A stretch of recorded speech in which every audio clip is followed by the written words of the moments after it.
Hi hello ನಮಸ್ತೆ ಎಲ್ರಿಗೂ ಕೂಡ ನ್ಯೂಸ್ 18 ಡಿಜಿಟಲ್ ಕಾಂಟೆಂಟಿಗೆ ಸ್ವಾಗತ. ನಾನು ಆಶಿಕ್ ಮುಲ್ಕಿ.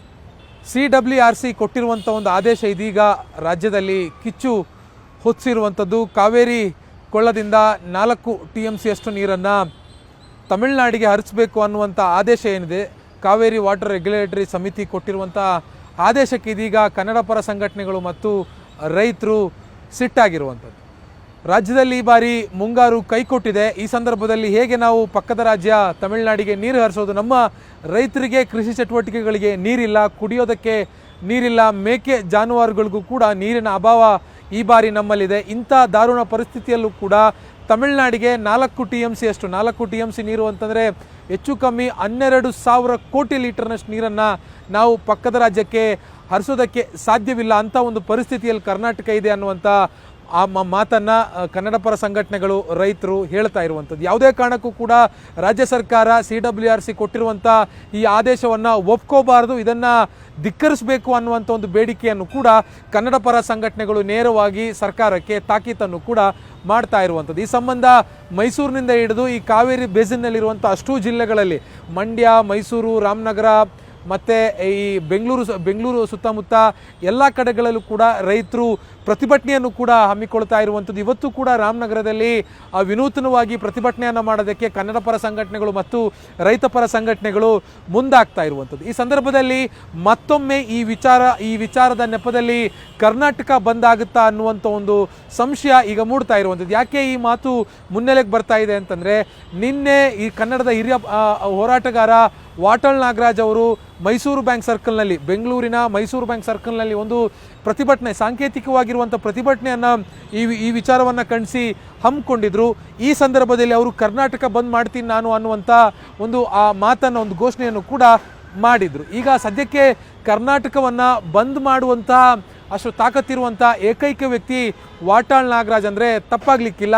ಯಾಕೆ ಅಂತಂದರೆ ಅವರು ಇಷ್ಟು ವರ್ಷಗಳ ಕಾಲ ಕನ್ನಡದ ನೆಲ, ಜಲ ಮತ್ತು ಈ ನಾಡಿಗೆ ಸಂಬಂಧಪಟ್ಟಿರುವ ಹಾಗೆ ತೆಗೆದುಕೊಂಡು ಬಂದಿರುವಂಥ ಹೋರಾಟಗಳು, ಅವರು ತೆಗೆದುಕೊಂಡಿರುವಂಥ ನಿರ್ಧಾರಗಳೇ ಅದಕ್ಕೆ ಸಾಕ್ಷಿ. ಹಿಂದೆನೂ ಕೂಡ ಸಾಕಷ್ಟು ಬಾರಿ ಕರ್ನಾಟಕ ಬಂದನ್ನು ಮಾಡಿ ಅವರು ಯಶಸ್ವಿಯಾಗಿದ್ದಾರೆ, ಕೆಲವೊಂದು ಸಂದರ್ಭದಲ್ಲಿ ವಿಫಲತೆಯನ್ನು ಕೂಡ ಕಂಡಿದ್ದಾರೆ. ಆದರೆ ಈ ಬಾರಿ ನಾಡಿನ ಎಲ್ಲ ರೈತ ಪರ ಸಂಘಟನೆಗಳು, ಕನ್ನಡ ಪರ ಸಂಘಟನೆಗಳನ್ನು ಒಗ್ಗೂಡಿಸಿ, ಜೊತೆಗೂಡಿಸಿ ಎಲ್ಲರ ಸಮ್ಮುಖದಲ್ಲಿ ಕರ್ನಾಟಕ ಬಂದ್ ಘೋಷಣೆ ಮಾಡೋದಕ್ಕೆ ಹಿರಿಯ ಹೋರಾಟಗಾರರಾಗಿರುವಂಥ ವಾಟಾಳ್ ನಾಗರಾಜ್ ಅವರು ಮುಂದಾಗ್ತಾ ಇರುವಂಥದ್ದು. ಈ ಸಂಬಂಧ ನಾಳೆ 31ನೇ ತಾರೀಕು, ಜುಲೈ 31ನೇ ತಾರೀಕು ನಗರದ ವುಡ್ಲ್ಯಾಂಡ್ಸ್ ಹೋಟೆಲ್ನಲ್ಲಿ ಒಂದು ಹೈ ವೋಲ್ಟೇಜ್ ಮೀಟಿಂಗನ್ನು ಕೂಡ ಅವರು ಕರೆದಿರುವಂಥದ್ದು.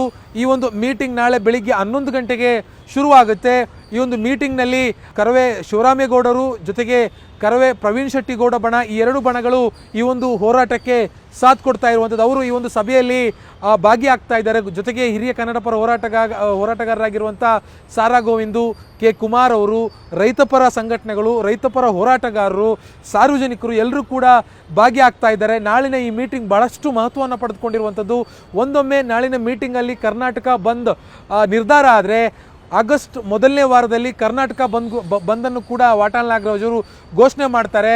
ಈ ಒಂದು ಕರ್ನಾಟಕ ಬಂದಿಗೆ ಕೆಲವೊಂದಿಷ್ಟು ಕಡೆ ಪರ ಮತ್ತು ವಿರೋಧ ಈಗಲೇ ಚರ್ಚೆ ಶುರುವಾಗ್ತಾ ಇರುವಂಥದ್ದು. ಆದರೆ ಈ ಒಂದು ಕರ್ನಾಟಕ ಬಂದಿಗೆ ಕರವೇ ನಾರಾಯಣಗೌಡರ ಬಣದಿಂದ ಯಾವುದೇ ರೀತಿಯಾಗಿರುವಂಥ ಬೆಂಬಲ ಇಲ್ಲ ಅನ್ನುವಂಥದ್ದನ್ನು ಈಗಾಗಲೇ ನಾರಾಯಣಗೌಡರು ಸ್ಪಷ್ಟಪಡಿಸಿರುವಂಥದ್ದು. ನಿನ್ನೆ ಅವರು ಫ್ರೀಡಂ ಪಾರ್ಕ್ನಲ್ಲಿ ಪ್ರೊಟೆಸ್ಟ್ ಮಾಡುವಂಥ ಸಂದರ್ಭದಲ್ಲಿ ಅವರೊಂದು ಹೇಳಿಕೆಯನ್ನು ಕೊಟ್ಟರು.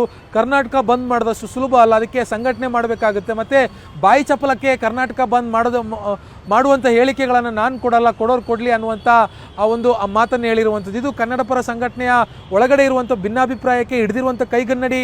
ಆದರೂ ಕೂಡ ಈ ಎಲ್ಲ ವಿಚಾರಗಳು ಒಂದು ಕಡೆ ನಡೀತಾ ಇದ್ದರೆ, ಹಿರಿಯ ಹೋರಾಟಗಾರರಾಗಿರುವಂಥ ವಾಟಾಳ್ ನಾಗರಾಜ್ ಅವರು ಕರ್ನಾಟಕ ಬಂದ್ ಮಾಡೋದಕ್ಕೆ ಇದೀಗ ಸಿದ್ಧತೆಯನ್ನು ಮಾಡಿಕೊಳ್ತಾ ಇರುವಂಥದ್ದು. ನಾಳೆ ಬೆಳಿಗ್ಗೆ ನಗರದ ವುಡ್ಲ್ಯಾಂಡ್ಸ್ ಹೋಟೆಲ್ನಲ್ಲಿ 11 ಗಂಟೆಗೆ ಒಂದು ಮಹತ್ವದ ಸಭೆಯನ್ನು ಕರೆದಿದ್ದಾರೆ. ಸಭೆಯಲ್ಲಿ ಬೆಂಗಳೂರಿನ ಮತ್ತು ನಾಡಿನ ಹಲವು ಪ್ರಮುಖ ಸಂಘಟನೆಗಳು ಭಾಗಿಯಾಗ್ತಾ ಇದ್ವು. ಒಂದೊಮ್ಮೆ ಈ ಸಭೆಯಲ್ಲಿ ಎಲ್ಲರ ಮಾತುಗಳು, ಎಲ್ಲರ ಆಲೋಚನೆಗಳು ಒಗ್ಗೂಡಿ ಬಂದರೆ ಎಲ್ಲರೂ ಕೂಡ ಒಮ್ಮತದ ನಿರ್ಧಾರವನ್ನು ತೆಗೆದುಕೊಳ್ಳುವಂಥ ಸಾಧ್ಯತೆ ಇದೆ. ಒಂದೊಮ್ಮೆ 9ಕ್ಕೆ ಎಲ್ಲ ಸಂಘಟನೆಗಳು ಬಂದರೆ ಆಗಸ್ಟ್ ಮೊದಲನೇ ವಾರದಲ್ಲಿ ಕರ್ನಾಟಕ ಬಂದ್ಗೆ ಒಂದು ಘೋಷಣೆ ಮಾಡುವಂಥ ದಿನಾಂಕವನ್ನು ಕೂಡ ನಿಗದಿ ಮಾಡುವಂಥ ಸಾಧ್ಯತೆ ಇದೆ.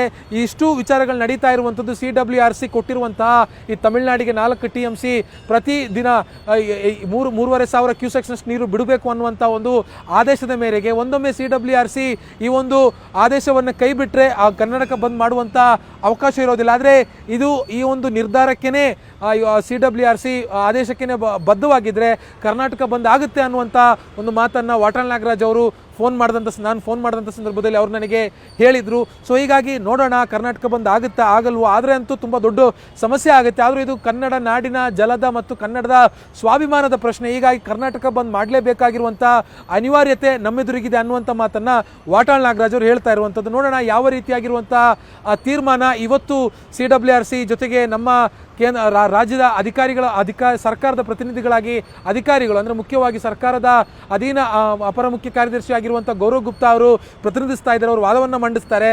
ಇವತ್ತಿನ ಸಭೆಯಲ್ಲಿ CWRC ಏನಾದರೂ ಈ ಒಂದು ಆದೇಶವನ್ನು ಹಿಂದಕ್ಕೆ ತೆಗೆದುಕೊಂಡ್ರೆ ಈ ಎಲ್ಲ ವಿಚಾರಗಳು ಮತ್ತೆ ಏನು ಕರ್ನಾಟಕ ಬಂದ್ ಮಾಡುವಂಥ ಅಗತ್ಯ ಇರೋದಿಲ್ಲ. ಆದರೆ ಇವತ್ತು ಕೂಡ ಇಲ್ಲ, ನಾವು ಹೇಳ್ದಂಗೆ ಮಾಡಿ ಅಂತ CWRC ಏನಾದರೂ ಕರ್ನಾಟಕ ಸರ್ಕಾರಕ್ಕೆ ಇನ್ಸಿಸ್ಟ್ ಮಾಡಿದ್ರೆ ಕರ್ನಾಟಕ ಬಂದ್ ಮಾಡಬೇಕಾಗಿರುವಂಥ ಅನಿವಾರ್ಯ ಪರಿಸ್ಥಿತಿ ಕನ್ನಡ ಪರ ಸಂಘಟನೆಗಳಿಗೆ ಇದೆ ಅನ್ನುವಂಥ ಮಾಹಿತಿ ಕನ್ನಡ ಪರ ಸಂಘಟನೆಗಳು ಕೊಡ್ತಾ ಇರುವಂಥದ್ದು.